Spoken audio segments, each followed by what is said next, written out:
Greetings again. I'm Kenneth K. Law of Kenneth K. Law Life and Leadership, and I'm welcoming you back for another moment of some great content that can help you in your life and leadership journey. And so I just want to take a moment to come and talk to you just a little bit to share a little bit of strategic wisdom with you that can help you along the way. Recently, I've been traveling and I was at an amazing event to say the least. And so one of my mentors, a dear friend of mine, Dr. Will Thornton, shared something in one of the sessions that we were in. And I said, I want to expound upon that because it helped me, and I most certainly know it's going to help you. He said this, he said this, I want to make sure I quote it correctly.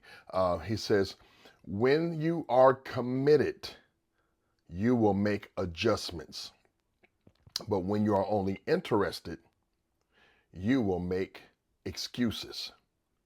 And so I thought that was a powerful thing. So I said, let's talk about that because that statement that he spoke on this past week really helps you to put a line of understanding between the things that you are really committed to and the things that you are only interested in. Because when you are committed to something, whether it's a person or a vision or a leader or a mission or whatever the case may be, there are adjustments that have to be made in your commitment, pivots, turns, moves, growths, evolution of things. But when you're only really interested in it, yeah, I see that, some good stuff, but you make excuses about how to evolve in it, how to make adjustments, how to make turns. Now, here's part of the reason why I think sometimes we are leery about being committed to things and we stay in the place of I'm only interested because making adjustments can be very uncomfortable and it puts you in a posture that you have to keep and stay in that place of I have to keep learning.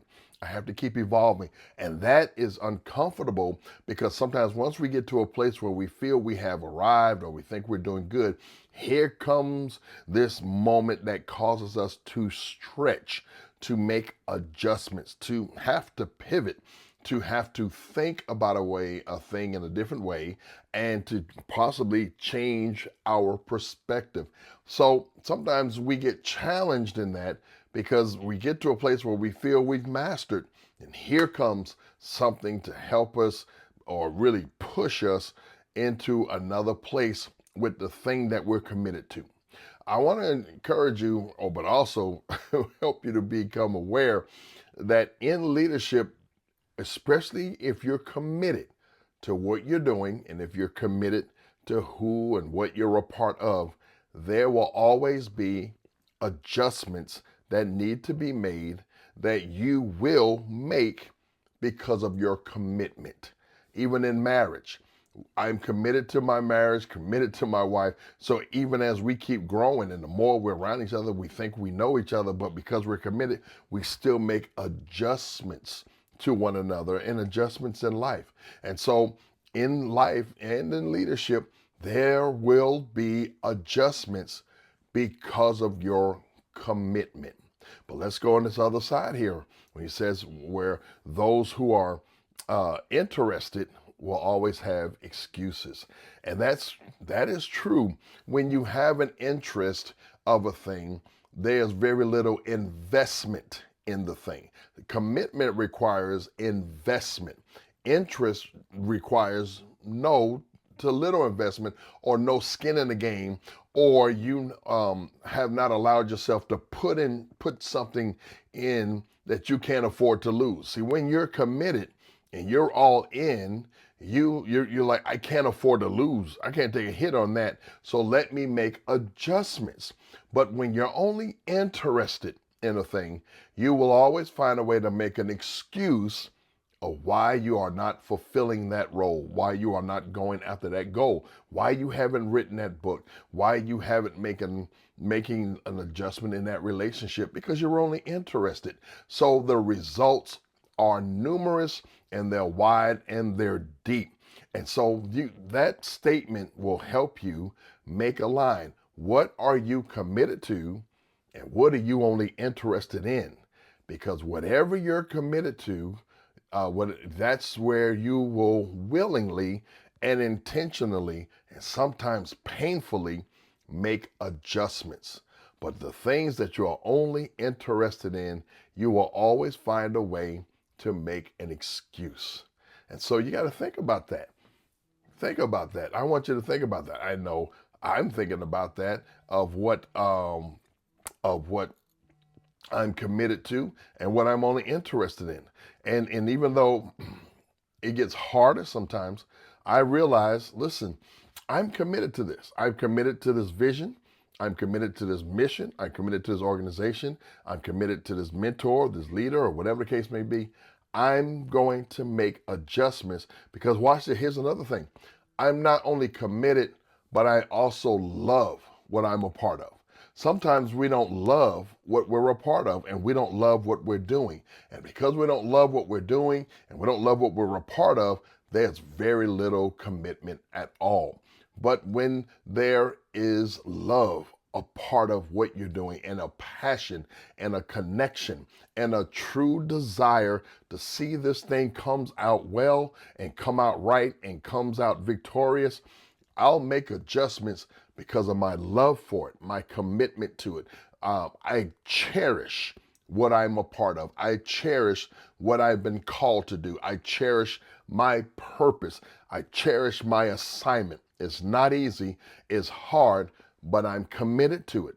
I'm committed to my friends. I'm committed to my mentors, my leader. I'm committed to my wife. I'm committed to the leadership role that I serve in other areas. And because of my commitment and my love and my desire to see it win and to come out great and with lasting victories and lasting impact, I'm going to make adjustments. I'm not going to make excuses. I'm going to make adjustments to what I'm committed to.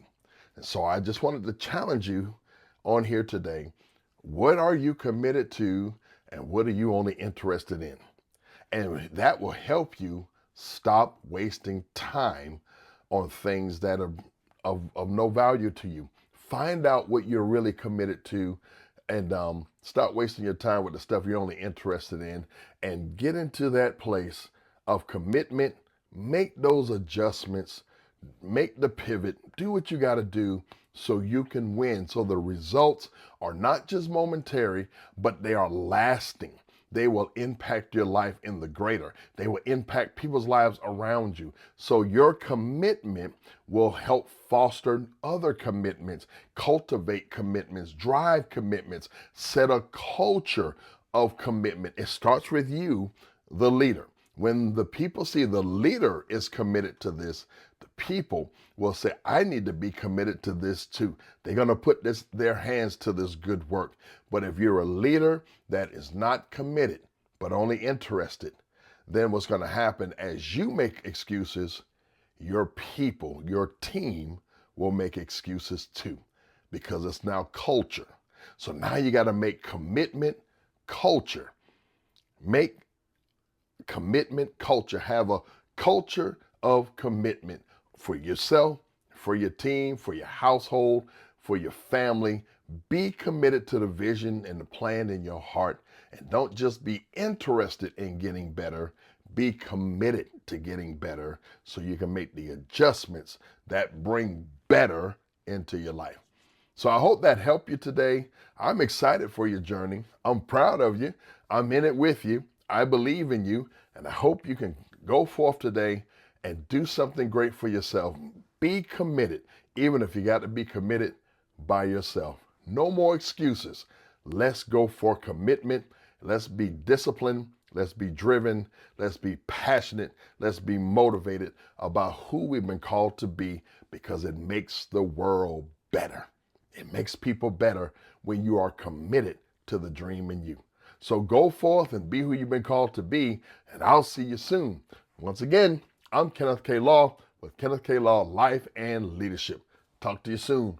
Be blessed and lead forward. Bye-bye.